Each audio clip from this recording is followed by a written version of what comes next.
Hi friends, இன்றைக்கி நம்ம ராபி சேது பிள்ளை அவர்களை பற்றி பார்க்க போகிறோம்.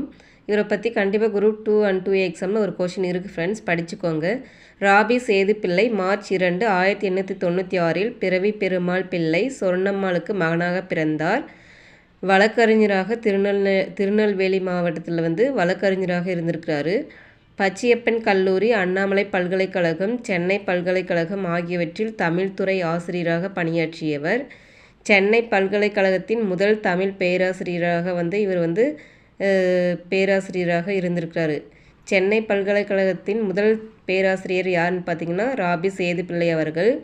சிறந்த பேச்சாளர், உயர்ந்த எழுத்தாளர், இனிய கட்டுரையாளர், எதுகை மோனையை உரைநடைக்கு கொண்டு வந்தவர். இப்போ பார்த்திங்கன்னா எதுகை மோனை என்பது நம்ம செய்யுளில் தான் பார்த்துருப்போம். ஆனால் உரைநடைக்கு கொண்டு வந்தவர் யாருன்னு பார்த்தீங்கன்னா ராபி சேது பிள்ளை அவர்கள் கொண்டு வந்திருக்கிறாரு. செந்தமிழுக்கு சேது பிள்ளை